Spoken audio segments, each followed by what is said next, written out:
over here. But thank you very much for being here, and I would like to get started. Today we're going to be covering DESeq2.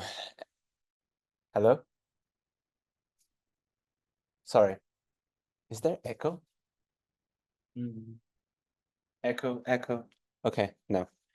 I'm just imagining things. And anyway, welcome all for another session of the Bioinformatics and Genomics series.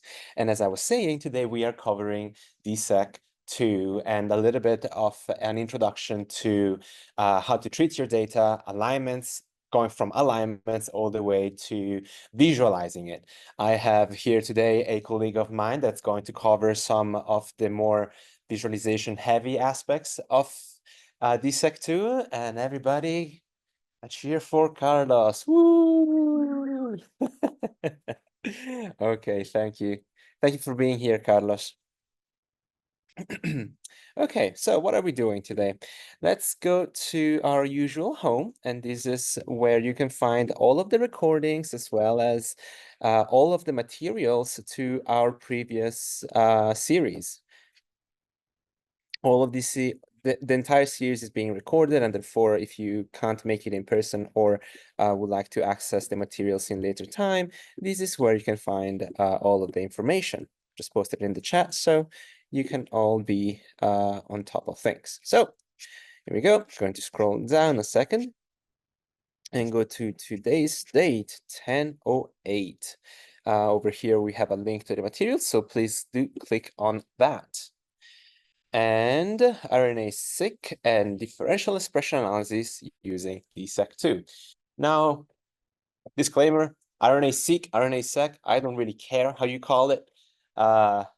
It all stands for the same thing. Now, bonus points, I like to start with this really convoluted figure. This is a what do we call this? Yes, and what does it represent? Differential expression, differences in expression. So these are different loci or genes or something. Exactly. So it's an overly complicated plot that shows through something called a fold-2 change eventual genes that may be of interest. In this specific case, this is actually an image that is created through the code that we're going to be running today. And here at the top, we do have a CONA4 and a CRNB3, and this entire cluster over here that might be of interest since they do fall between, well, they do fall in an area where we might want to be looking at. So what's gonna happen today? We're going to talk a little bit about what the DEA is. We're going to talk a little bit about the experimental design and the data preparation for this specific run. And then we're going to be running an R script, which I hope can be useful for you in the future in order to run your own DEA analysis with DESeq2. My expected outcomes are you have a general understanding of the DEA workflow, revisiting previously discussed tools and techniques, and understanding the basics of DESeq2. Now, DEA, differential expression analysis, is a really important technique in bioinformatics and RNA-seq. This workshop today is going to focus mainly on running and visualizing this work, and we're going to be using R, DESeq2, ggplot, and Hans Volcano, and I forgot one, I don't remember. Oh, Pretty Heat Maps. That's just the name of the package itself. Disclaimer, this workshop is an adaptation of a workshop that we have presented in conjunction in the past. This was a workshop run by ACES, a team from Texas A&M HPC group, earlier this year. The workshop was just so good that we decided to maintain some of its mechanics and just bring it to you in a smaller pill. The model organism that we do use for this workshop is the mus musculus, the house mouse. You don't have to go ahead and do any of the upstream work. All the data has been made available, aligned, and ready to visualize. Now, what is differential expression analysis? Carlos? He knows nothing about bioinformatics. May I ask you what you think about it and what does it mean for you? Yeah, so it's how gene expression or transcript levels vary. It could be like in different experimental treatments or whatever, however your grouping is, whatever your question is. Right, exactly. So you very much, it's a way to understand how the body, how the gene, how a specific organism is being, is responding to a specific stressor, or depending on your, and everything depending on your experimental design. Excuse me a second.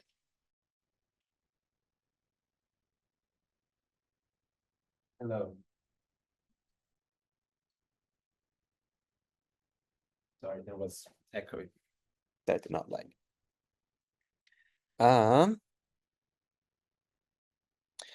In very simple terms, I like this one. I had to boil it down to a single thing, is differential expression analysis is a method to identify which genes are more or less active under different conditions. Easy, simple. This is how I would explain it to children. How does it work? Well, if you had to boil it down to 4 steps, you measure the expression of RNA in a body. You identify the differences.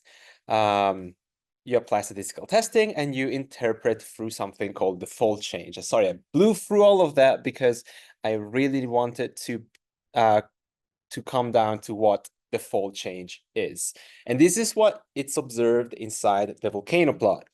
Now, a fold change is a measure, describing how much a quantity changes between an original and a subsequent measurement. Is defined as the ratio between two quantities in a specific quantity A or a specific quantity B, and you have to respect the specific ratio. Now, fold changes, they are observed usually for a volcano plot post something called a log2 transformation.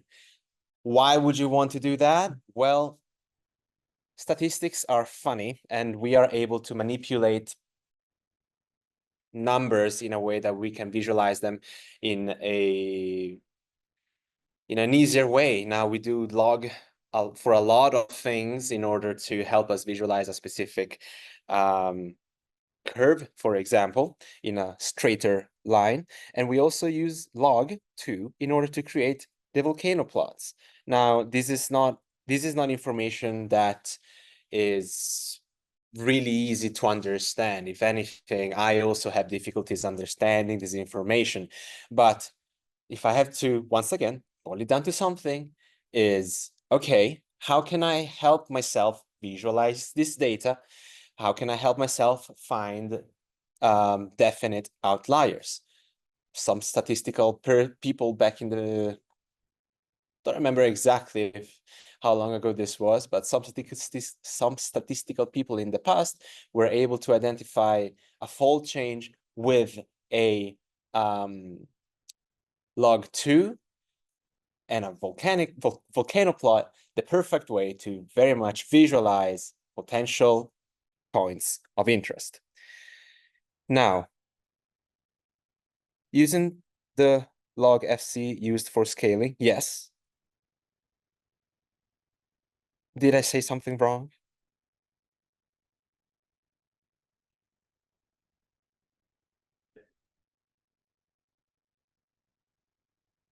Oh, yes, a log FC is definitely used for scaling. All right, now, I really needed to explain that because this is something that I needed to understand first before trying to explain it to you. And now we can move on and look at the experimental design and the preparation for today. There are some tools that are returning. A clap for FastQC. Woo! We've never heard of this before, but trim galore. We talked about the importance of trimming in the past. DESeq2 makes a comeback, and so does SAMtools and DESeq. Now, there were two pair and reads control samples, and I had to go ahead and create a quality control plot. These are the two plots that were created from our pair end. I would like to ask you, within 10 seconds, what can you tell me about these reads and what can you recall about FastQC? I'll give you about 10 seconds.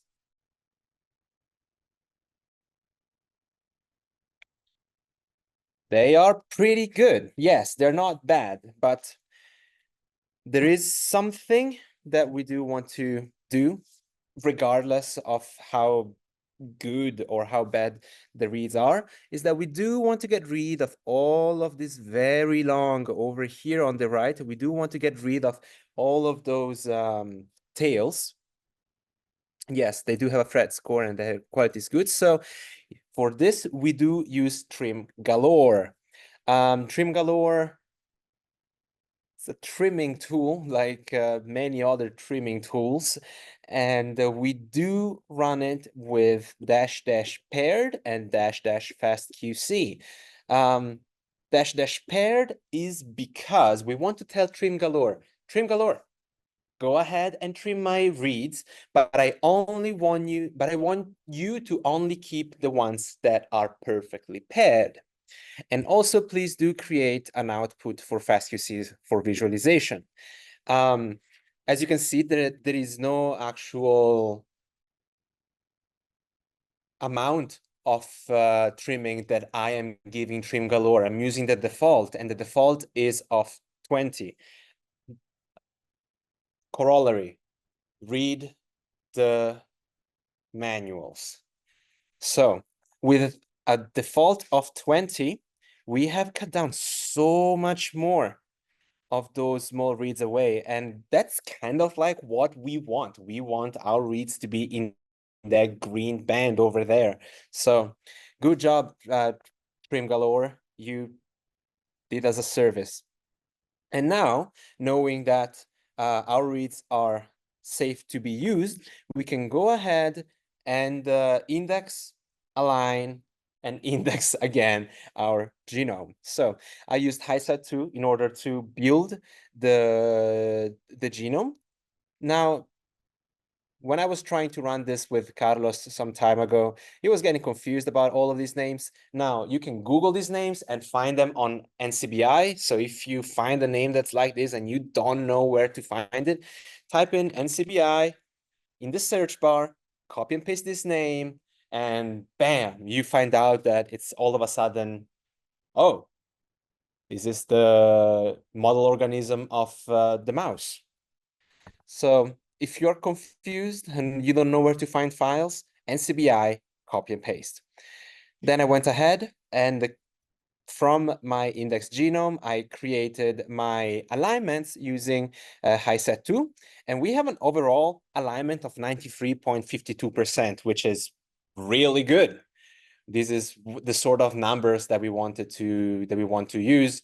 In the past, we have run alignments for examples, and we had a 1% alignment. We obviously want the 93% more.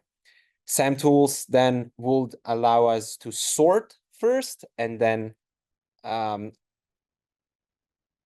convert from SAM to BAM. Once again, sorting is figuring out which way the alignments are using coordinates. So sorry, the reads are using coordinates. And then we want to index the BAM file again, where we are now making it easier for a specific read to be found. Last but not least, we are using something called DESeq in order to count our reads. We use the -R flag in order to tell us the, well, we can ask with the dash R to give us a number of things back. In this specific case, I just want the position. So give me the genomic coordinate, and then I tell DESeq with the dash I flag to tell me, give me the genomic coordinate of genes. So what we are doing is that we are creating a text file with the genomic coordinates of genes in this specific alignment. I'm gonna recap everything before we jump into DESeq2. What we did was we checked for the reads, we trimmed them, we aligned the reads to an indexed genome. We sorted the reads, indexed the alignment. Sorry, we sorted the alignment, indexed the alignment, and now we are creating a text file with all the necessary information of the genes and their genomic coordinates. So I had to rush through that, but we still have a lot to go through today. Let's talk about hands-on. We're going to be using a tool called DESeq2. This was first published in 2014. So happy birthday, DESeq2. You're 10 now. It's an R package, and all it does is that it infers the differential expression. How it works, quite simply, these are the same steps as before. It takes in some data. This can be data coming in different types. I'm going to show you in just a second what I mean. It's going to normalize the data, create a model, and do some statistical testing. It is up to you, however, to create the visualizations of it. DESeq2 is quite, if you wanted a super easy quick start, it's a one-liner, essentially. You have to tell it what is it counting, where is the column data, and what is the design of your experiment. And that's kind of like where DESeq2 takes a lot of things into account and becomes quite complex. Now, I've pasted this here simply because this is the official quote unquote quick start of DESeq2. You can literally get some real data that you can use with that, but we want to get a little bit more complicated. Some of the design factors that DESeq2 takes into consideration are single factor design. And that is explained with design with a single condition. Two-factor design, and that you need to add a batch plus condition. And these are extremely, you need to copy and paste this. It's not as easy as, you can't come up with these on your own. You need to be able to know what you're doing in this specific case. Anyway, an interaction model and a multi-factor design. For today, we are going to be using a single factor design simply because it's the simplest way to show how DESeq2 works. All right, so learning by example, let's talk about how are we going to be doing, how we are going to be learning about DESeq2 for the next 40 minutes. Go to Cyvers and open the Jupyter Lab Bioscience. I'm just going to click this button. No. I'm going to click this, open this up in a new window, and I'm going to sign in. I'm going to put in my information. And I'm going to start this tool, the Jupyter Lab, the Bioscience tool, using 8 cores minimum, 8 cores maximum, and 8 gigabytes of memory. I'm going to then be launching, excuse me, I'm then going to be launching it, and I'm going to click go to analysis.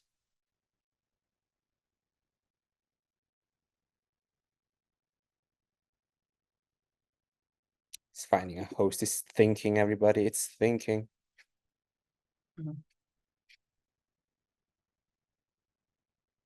Okay. can you remind me where to go? Put in there. Next page. So scroll down a second. It's yes, it's the yes, and then here is the Oh, here's that. Yep. This page could not be found. I'm gonna reload.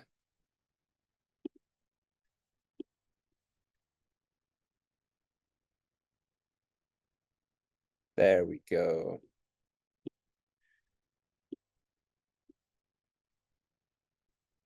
Okay. I'm gonna wait a minute, and once you're here, please do give me a thumb up.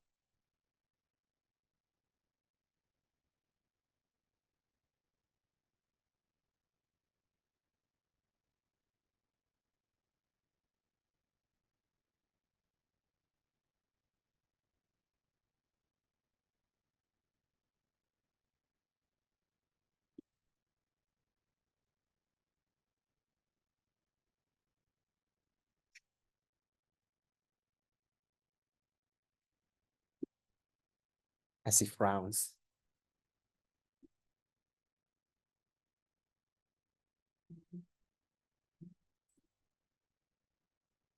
Oh, I see what the problem is. So you're looking for the university course, but this is a senior maximum. So you should Oh. Yes, there you go. That's awesome. Oh, didn't Carlos? Muy bien. Okay. Sorry, folks, just going around the room, making sure everybody's on the same point. Okay. Next thing, go to terminal, and we need to get the files that we require. Luckily for you, you can just copy and paste these 2 lines, and I'm going to click copy this, put it in the chat in case you need it. And I'm going to paste this over here, where we are going to be using Go commands to obtain some of the files that we require. I'm going to press enter with when data.cyrus.org is prompted, when the port is prompted, when zone is prompted, when my username, if your username does not come up, please put in your full username. If it does come up, you can just go ahead and press enter and then put in your Cyrus password. If it doesn't complain, that means that you are in. And the next thing that we want is to copy and paste this second line right here, which is going to get the files that we require. I'm going to press enter, and you should be able to see something similar to this. Wow, that's a lot of files. And here on the left, you are going to see our tutorial pop up. I'm going to click on that. This is going to contain 2 files, or 2 things, a folder and a file. And that is the R studio that we're going to be running, the R markdown file that we're going to be running. The next thing you want to do is to click plus over here and click the R studio.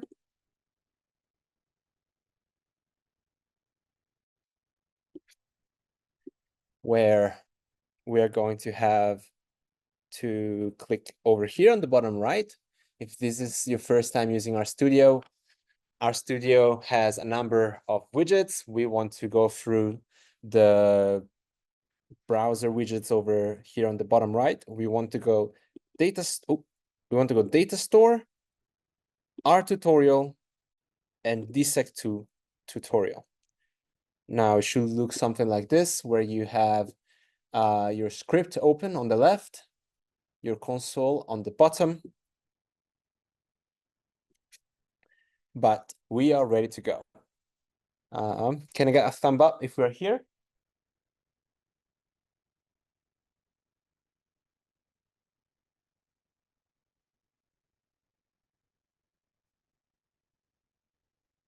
Yes. I just don't remember my password, so I'll catch up. No, we have time.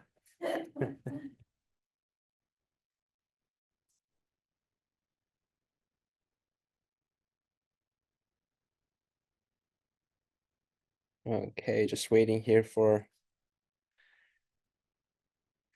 We're waiting here for Sarah to remember her password. Actually. Yeah.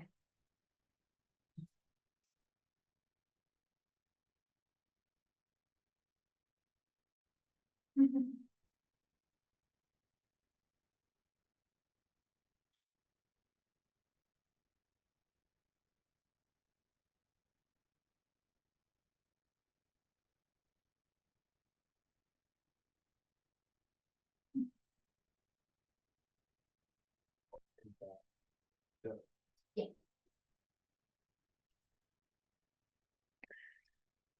All right. Carlos, I'm gonna give it over to you. You ready? Okay, I'm gonna stop sharing, and Carlos is going to go through the R file. Thank you, Carlos.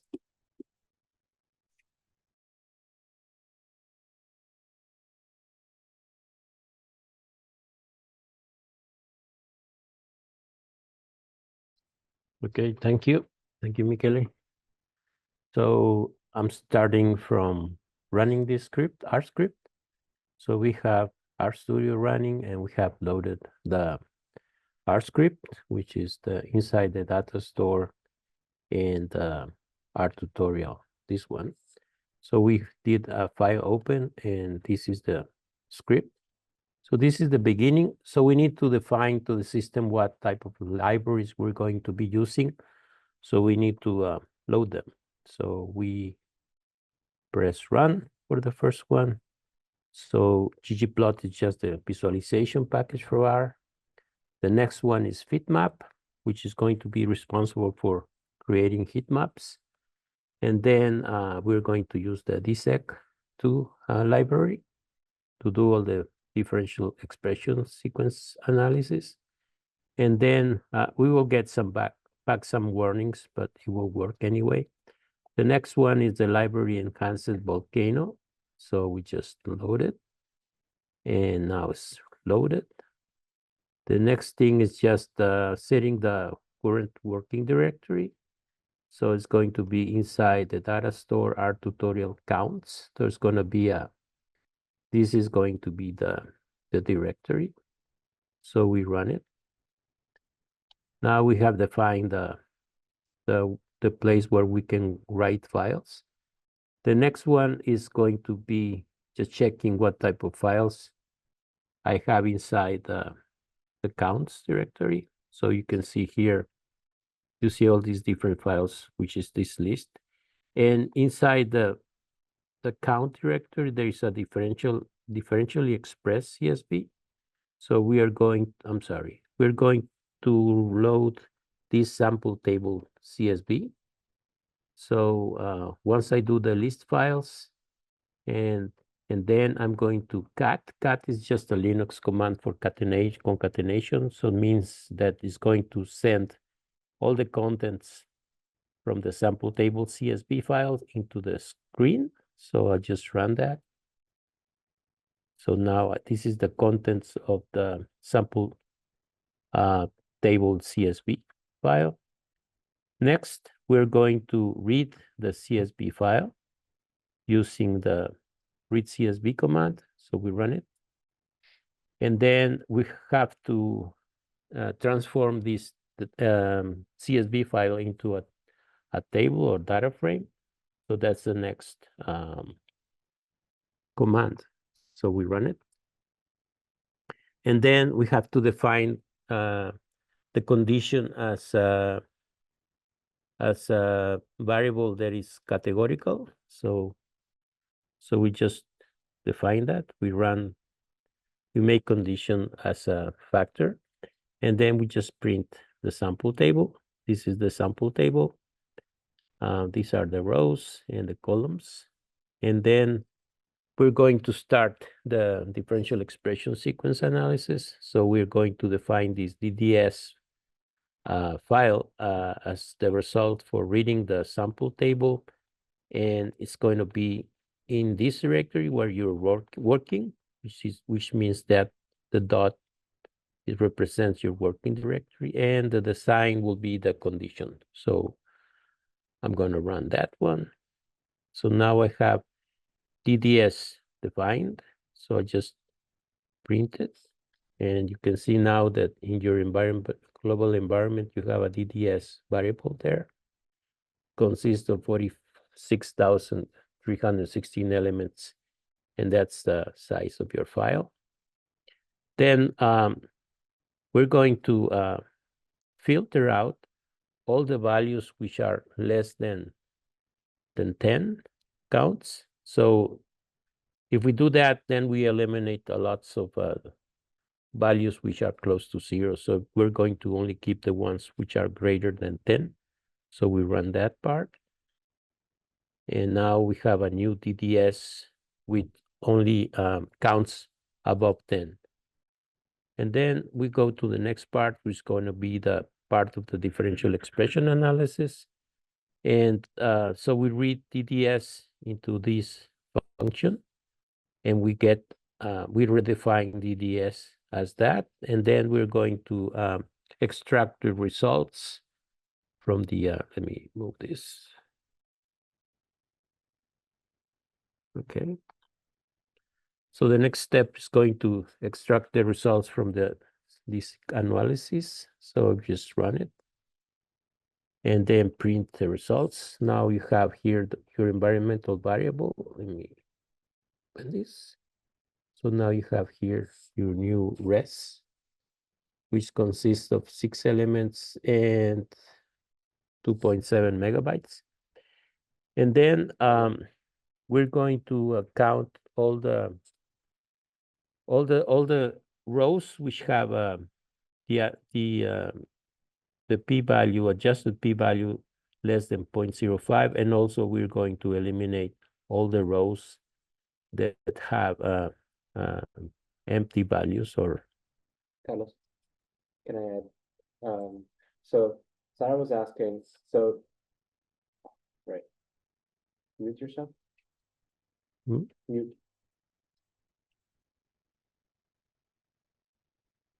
What? They can hear me through your microphone, so I'm not going to change it. Okay. So Sarah was asking, so it's not only a single file that you require. No, it's not a single file. If you actually look inside counts, which now there is a number of these files inside. And these are all the files that we are going to be essentially using in order to do our experimental analysis, in order to do our analysis. What I did earlier was to show you how I created these files. So for each one of these files, I had to go and index the genome, well, not index the genome, but make the alignment, create the counts. And this is how these control 1, control 2 counts, control 3 counts are created. And then you have I'm not really sure what NAD stands for in this moment, but these are also files that oh no, these are genes.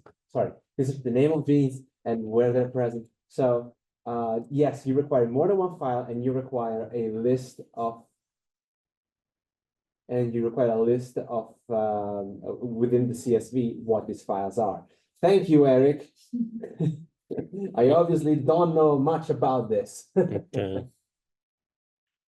But yes, I wanted to stop you just a second because I wanted to also say, what are we working with? Also, DDS is a DESeq2 database set, I think. So it's normal for the acronym DDS to be used, and res just stands as results. Results, yes. Yeah. Okay.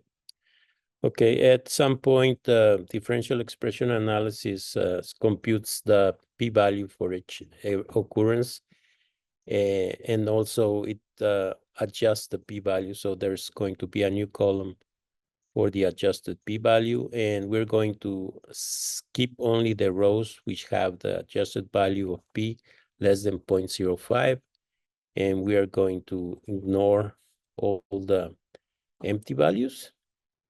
So we run that part.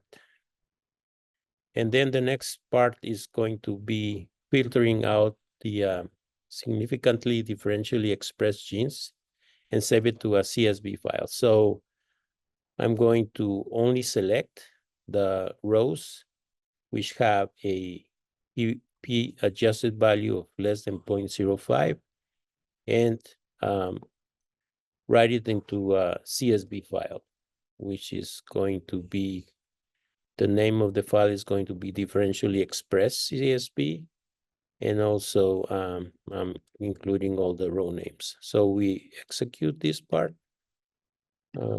So run, and then write it into a file, and we should have, well, eventually, we will have a new CSV file, which is this one. And then, so we're done. We have done all the differential expression analysis. Now let's interpret the results using visualization plots. The first plot we will be doing is a principal component analysis plot. So a principal component analysis plot, what you do is you take a multidimensional data set and then try to see if you can change your base of your space into new variables. And in these new variables, you can explain almost all the data set variability. So for this, we have to do some transformation for R-log, and also it's just a way of amplifying different characteristics for the value, changing into the R-log. And then we're going to calculate the variances for each gene. So that's going to be this row. Let me run it. And then we're going to only calculate the top 100 variables, right? So that's the next row. And then we can just try to compute the PCA analysis. So this is the function. So we run it and then just make the summary. And you will see that now we have a set of principal component dimensions, or spaces, and each variable can have some proportion of variability. These are the standard deviation, the proportion variance. So the first variable can explain 90% of your variability. The next one is 3%, and then less than 2%, but this is the accumulated variability. Yeah. So if you only keep two variables, you can explain about 94% of your variability. So let's do that. So let me run this next line, and we're going to only use the first two principal component variables. And then we convert that result into a data frame. And we're going to bind. Bind means that you're going to join two columns to make a table, and then run it. And then we can just use ggplot to plot the genes results in 2 dimensions. So using the principal component analysis first and second dimensions. And we're going to use the condition to color the points. We're going to use points of size 4, and we're going to use the different labels for the x-axis, the PC1 variance explained for the first x-axis, and for the y-axis, the second principal component variable. And so we execute that. And now we have a PCA plot, which appears in your You can make it smaller. yes, smaller. Yeah, it's like that. Well, Can you make this? You can zoom? zoom, yes. There you Okay. go. So you can do it like this. So this is the PCA a scatter plot. This is the first PCA dimension, which explains 90% of your variability. This is the second axis, which explains 3% of your variability. So just by considering only 2 dimensions instead of 9, you can have more or less a rough idea what's the behavior of your scatter plot for your genes. And in red will be the condition, the control condition, and the green one will be the NAD supplement. Okay. Okay, so that's the first plot. Any questions? Well, one thing that we want to perhaps talk about is, well, this is a PCA, this is PCA analysis. Why are we doing this, right? What is this telling us? Even online.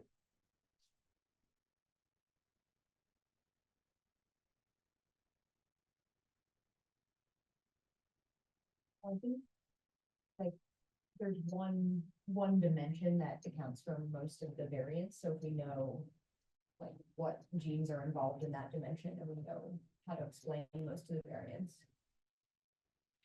Essentially. Yes, the idea of the principal component analysis is that in reality, you have a multidimensional space of several dimensions.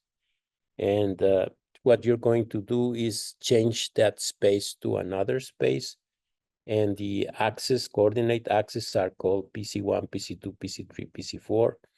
But if you try to build a scatter plot in 10 dimensions, it's very difficult to see what is going on. Even if you go to 9 to 8, even doing a scatter plot in 3 dimensions, sometimes you don't see, you have to look for the specific angle to see how the points are scattered. But going in only to a 2-dimensional space, then we are more familiar of looking at scatter plots in 2-dimensional space. And these selected variables, PC1 and PC2, will explain most of the variability. And we won't see the same thing if we select PC5 and PC8, right? So we will have a different idea. But this is the main information, just using the first 2 principal component variables to see the behavior and explain the variability of the scatter plot. And it's a common practice that's when you're doing this sort of analysis, it's normal to do. So get used to learning how to read these plots and how to generate these plots. Yeah. Why, like, if we're interested specifically in differential gene expression, like why, like, how is this helping us understand? Because we can't see, like, we're not actually looking at genes of interest or anything. We're just kind of seeing like how the variance is explained. So anyway, yeah, how is this helpful for figuring out differential gene expression? Damn, that's I did not expect that question. But you also want to understand perhaps what data you're working with. So from my perspective is, yes, you want to do differential gene expression, but are you sure you're going to have the right data that you have? So this is another test that can help you understand, yes, I'm looking at the right data. Here we have the NAD supplement versus the control, and we can definitely see that, hey, we want to look at that data that's different right there. So. Okay. All right. Any more questions? Oh. There is some more questions. Cora, usually, yes, this can also, PCA analysis can help you visualize outliers. This is not necessarily what we're trying to do right now, but PCA can, in one way, show you outliers. Eric gives a comment, it helps give you an idea about your samples, whether you've got some potential issues or not. Exactly, right? And Randall asks, the chart labels the red as control, but is this not an experimental control? But find an experimental feature or parameter.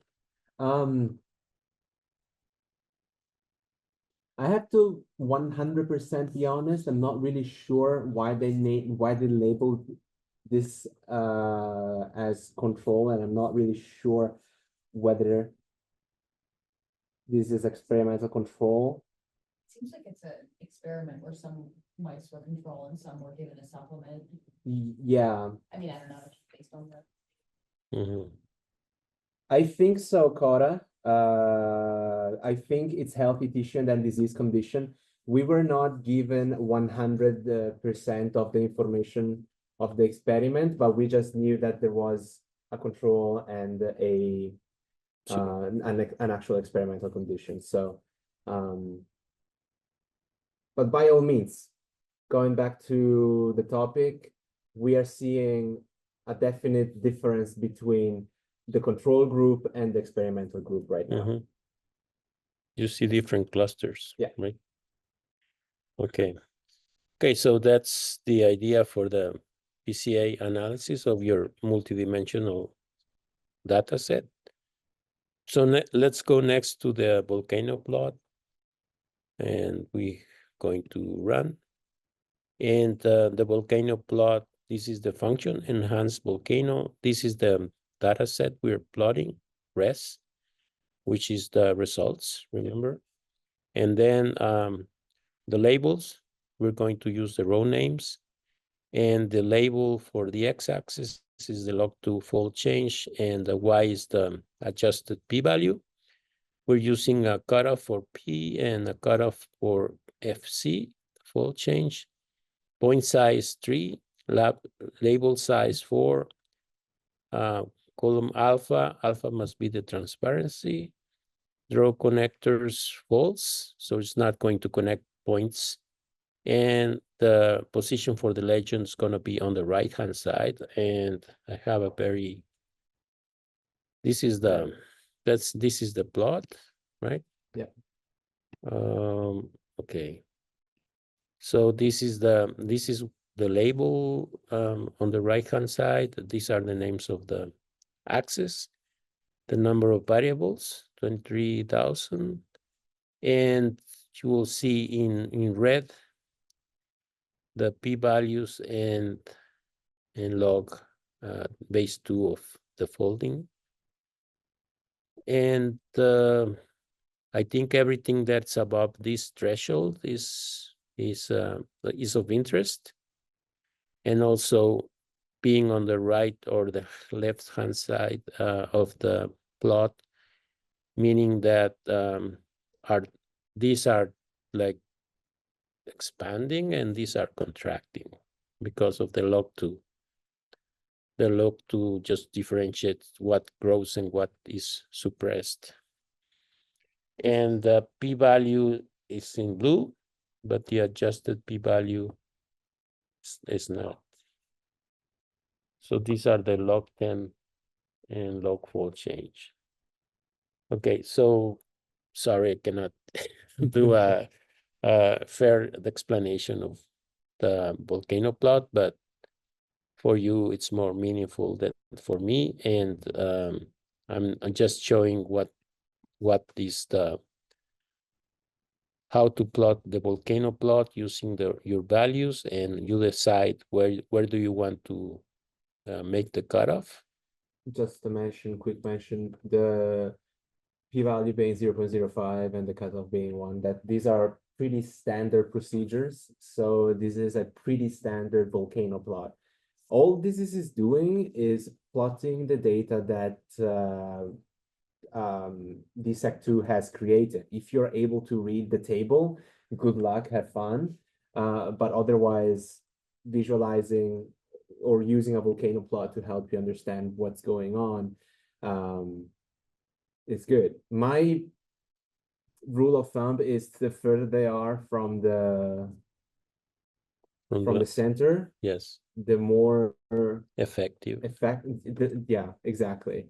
But I can be wrong. I'm not perfect. There is a lot that this plot can tell you. There's also a lot that's very confusing about it. Okay. And I'm not too much of an expert on the topic anyway. Okay, so let's continue. So that was the volcano plot, and then we can do a heat map. So the heat map, we need to reorder the results using the adjusted p-value. So we run that, and then we're going to select, see what is this. Yeah, sort the results by p-value, and then we're going to define these resorted results, those values which are not empty, and they have adjusted p-value less than 0.05 and have a absolute value of for the resorted results log2 fold change greater than 6.5. And if I remember well, log2 of 100 is about 6 point something. I mean, I'm just kidding. I mean, okay, so I just execute this, and I mean, you have to know that you're working with log2 values. 6.64. Okay, I was off like by 10. And then we define the names for the rows and define the new values, the new variable selected. We print the selected. These are the names of the rows. And then we can do the heat map plot. So we're going to use the DDS that came out from the differential expression. We're going to normalize and transform. So run it, and then we can use the function fitmap to create the heat map of the transformer red counts, cluster rows true, show row names true, cluster columns true, and the label colors will be given by the sample name, and execute. And this will be the, yeah, so this is the heat map, and these are the dendrograms, right? Yeah. And these on the vertical axis are the names of the genes, and on the x-axis are the methods. And you have a color table here. So blue, the more blue there are, it's close to 0. The more red they are, they have high values like near 8. So you will have this 8 over here and also this over here. And you can just look at the table, like for example, very high value for list 2 under control 4 and also under control 1. And these other two values, the DCN has high values for control 2 and control 5. The same over here, NAD2 for KCNIP 1 and 9. These ones, okay. So that's your color table for values. And a dendrogram, so you have two larger classes, the one on the left, the one on the right, and then each class subdivides by other two classes, etc. So it's just following the dendrogram. Okay. The next thing we can do is, yes, I think we're done, right? We are right at the end, yes. Yes. Next, we're done. Yes, next we're done, yes. Or I think the p-value is, but don't quote me on that. I will have to go back and look at it. Right. I'm not the biggest expert on heat maps. It's just when we were running the workshop, this came out and it was such a beautiful map, and I decided I have to present on this again. So yeah, but a heat map gives you an idea of the values. I don't know if what's the meaning of the colors? Like, what is 8 meaning? And also 0 means that there is no value, I right? should look into it more. Eric thinks it's the Z value, Z score, but we'll have to see. Okay. Well, regardless, it's 3:58, and thank you very much, Carlos, and everybody else for your attention. I wanted, before I am going to be leaving you once again, I would like for you to please fill in the feedback. It really does help us improve over time. I had my Okay, I'm talking through. Yeah, no worry. Okay. I know that there was a lot of information. All of this is something that unfortunately we are not able to learn in just 1 hour. So I try to take as many notes as possible. Please do look at the materials yourself to please understand this a little bit more. Last thing, Carlos is now going to take over for some of the workshops that are upcoming. One thing to keep in mind is that one of the most important things of bioinformatics is visualization and representation of the data. So from next week, for next week, Carlos is going to be looking at fundamentals of data visualization and going into more depth into presenting your own data. Then we are going to be looking at current trends in AI ML and try to wrap it all up with quite a neat ML flow workshop. We'll let you know. Please let us know what other topics you'd like to see in future iterations of this workshop. And for the people that are looking to learn more about the DESeq2 and differential expression analysis, that's going to be November 12th and November 19th. Wait for emails to be sent out. Thank you very much for your feedback, everybody, and your attention. I'll see you next week. Bye-bye. Bye.